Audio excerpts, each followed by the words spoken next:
lo que sientes, lo que piensas. Hablamos claro, sin censura ni promesas. Nuevo episodio de Sin peros ni rodeos en el segmento de podcast. No sé si a ustedes les pasa a veces que vemos que se repiten ciertas cosas que vivieron nuestros padres, nuestros abuelos. Nosotros decimos, ¿qué será? ¿Que estamos siguiendo un patrón? Pero a veces son como que somos fieles a esas herencias generacionales, ¿no? Y precisamente de este tema vamos a hablar porque ¿por qué se da? ¿Por qué se repiten aquellas acciones o patrones? ¿Por qué seguimos? Es como que tuviéramos un libro y vamos siguiendo de acuerdo a lo que nuestros familiares, nuestros ancestros han vivido. Vamos a hablar con el psicólogo clínico Sebastián Apolo, que está el día de hoy con nosotros. Psicólogo, ¿cómo está? Bienvenido. Muchísimas gracias. ¿Por qué seguimos aquellas acciones o actitudes o incluso formas de ser a veces de que a la final de un abuelo y que no nos hemos criado con ese abuelo, pero sin embargo lo hacemos y la típica, ay, ¿te parece porque mi papá hacía tal cosa? Nuestros padres nos dicen, ¿por qué? Que tiene el carácter del abuelo, que Ajá, es tacaño como el abuelo, cosas sí. así, ¿no? Y es que este tema surge bastante desde 1973, en el cual un psicólogo, Iván Nagy, eh, nombre rarísimo, pero él crea algo o funda algo que se lo conoce como las alianzas invisibles, ¿ya? Las alianzas invisibles son esta manera en la cual nosotros le somos fieles Ujú. a las anteriores generaciones. Imaginémonos algo. Ponte que tienes un libro de la justicia, en el cual tú escribes las cosas buenas que ha hecho en tu familia, las cosas malas, las deudas, por decirlo de una manera, ¿ya? Eso tenemos cada uno de nosotros en las familias. Por ejemplo, hay algo que se lo conoce como méritos. Un mérito sería aquello que el abuelo es abogado, el padre es abogado, el hijo, Abogado. abogado va a terminar siendo abogado. Eso es algo mérito porque seguimos la corriente que está siguiendo la familia. Ujú. ¿Ya? De ahí tenemos las deudas que tenemos en las familias. Por ende, nosotros no queremos dejar de ser parte de este núcleo familiar, no queremos dejar de ser parte de no queremos perder el sentido de pertenencia que tenemos. Entonces vamos a seguir lo que la gente nos da. Por ejemplo, nuestros abuelos o la generación de nuestros padres se lo conoce como que antes era más estricto, se lo dicen, ¿no? Entonces, eso pasa a la siguiente generación, ¿ya? Y la siguiente generación tiene esta manera de pensar, no todas, pero en la cual se dice que me quedó la deuda de ser un poco más comprensivos, la deuda que me escuchen más. Entonces, a los hijos terminan estas personas siendo más permisivas Ujú. porque mis padres no me dieron, entonces yo le voy a dar. Pero eso al final termina causando también un poco de descontrol en la siguiente generación porque se le permite y no se le enseña acerca de los límites. Exacto, y creen que están en el derecho de exigir. Por supuesto, y a fin de cuentas lo que están haciendo es siguiendo un patrón que ya estaba escrito tiempo atrás, que se lo conoce con mitos. Por ejemplo, ser ecuatoriano. ¿Cuál es la sopa más famosa del Ecuador? El encebollado. De una, ya. Y si te lo dice un extranjero que el encebollado es asqueroso, tú con dientes, con espadas, vas y defiendes, ¿no? Encebollado, delicioso, ¿por qué? ¿Por qué? ¿Por qué? ¿Ya? Lo mismo pasa con las familias. Mi apellido es Apolo. Los Apolos son humildes, ponte. Los Apolos son trabajadores, ¿ya? Entonces seguimos esos mitos que se van pasando generación en generación. Probablemente empezó del abuelo. El abuelo trabajaba mucho, el abuelo trabajaba 24/7. Entonces, las siguientes generaciones terminan siendo trabajadoras y por ende los nietos pasan con esa idea de ser trabajadora. Ujú. Entonces terminamos siguiendo unos patrones en los cuales ya han sido plantados por nosotros en generaciones pasadas.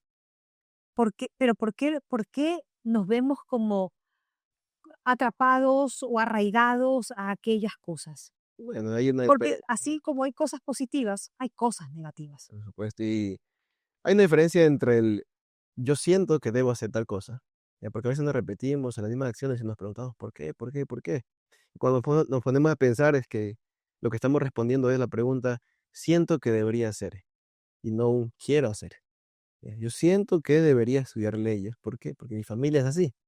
Pero en verdad yo quiero estudiar pintura, yo quiero estudiar arte. Entonces, ¿por qué elijo lo uno y por qué elijo lo otro? Por este mismo sentido de pertenencia. No quiero ser excluido de este círculo, de esta familia, entonces, por ende, me acojo a ello. Pero entonces estoy actuando para pertenecer, más no para ser. Exacto, exacto. Y ahí surge el problema. Ahí se vuelve disfuncional.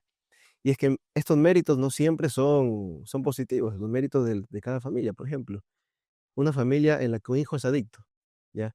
Y el problema de la familia es, unidos hacemos la fuerza, ¿ya? Entonces, ¿qué ocurre?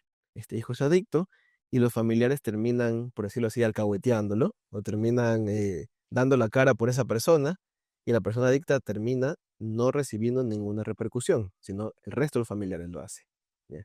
Eso de por sí estamos siendo leales a la historia de nuestra familia. Pero, ¿qué ocurre? El hijo adicto, la persona adicta, no aprende nada, no coge responsabilidad, no funciona como un ser humano que tiene consecuencias. Entonces, termina empeorando de cierta manera. Esta persona sería la oveja negra de la familia, por ende.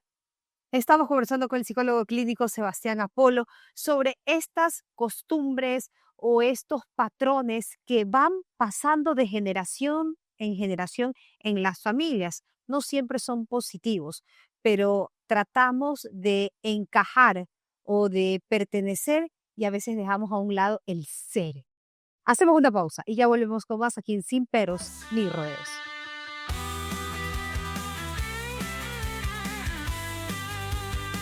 Y seguimos con el psicólogo Sebastián Apolo hablando de estos patrones o estas costumbres que van viniendo de generación en generación. En el bloque anterior hablábamos de que muchas veces por querer seguir estas costumbres o estos patrones, nosotros por pertenecer hacemos algo que no nos identifica como ser, que no es algo que nos empodera o que nos quisiéramos realizar en nuestra vida. Entonces, ¿de qué forma podemos nosotros dejar a un lado eso que nos viene de generación en generación? ¿No? El ejemplo que tú ponías, por ejemplo, de ser abogado, el abuelo, el papá y el hijo, y a la final ese hijo no quiere ser abogado, pero no puede defraudar pues a su papá y a su abuelo.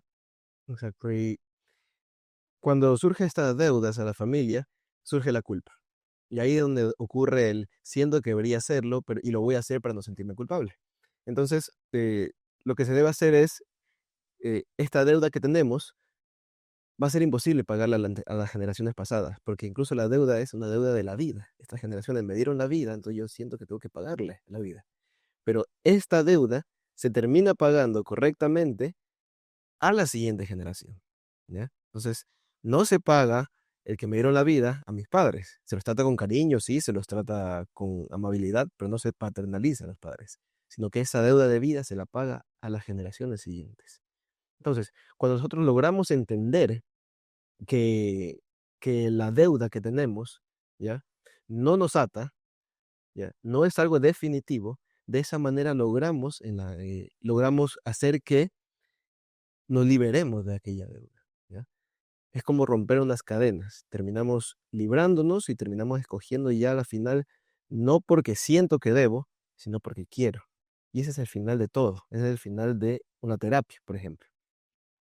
Cuando también decimos que hay que cortar ese hilo, cortar, como tú dices, esas cadenas o ponerle fin, ¿no? A ese patrón tóxico, por ejemplo, en una familia.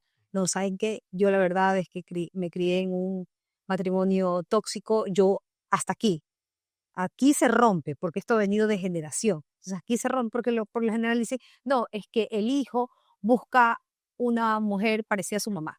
La hija busca un esposo parecido a su papá. Entonces se repite, si fue algo tóxico, se repite. Definitivamente. Pero entonces está en nosotros decir, no, hasta aquí voy a terapia y aquí se queda. Está en nosotros hacer consciente lo inconsciente, porque eso son cosas que ni siquiera nos damos cuenta. Ajá. Ocurren, ya.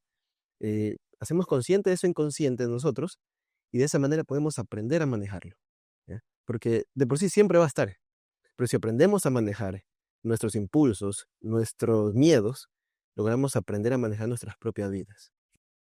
Perfecto, muchísimas gracias al psicólogo clínico Gracias. Sebastián Apolo, porque la verdad es que en nosotros está, así sea inconsciente, romper esas cadenas, romper ese yugo que viene de generación de generación cuando no es positivo, obviamente, ¿no? Gracias por habernos acompañado aquí en Sin Peros ni Rodeos. Hacemos una pausa y volvemos con más aquí en Sin Peros ni Rodeos. Aquí no hay máscara, solo la realidad. Decimos lo que importa sin tanta vanidad. Vamos directo sin perder la dirección. Te hablamos de frente sin complicación. Sin peros ni rodeos, lo que sientes, lo que piensas. Hablamos claro sin censura ni problemas.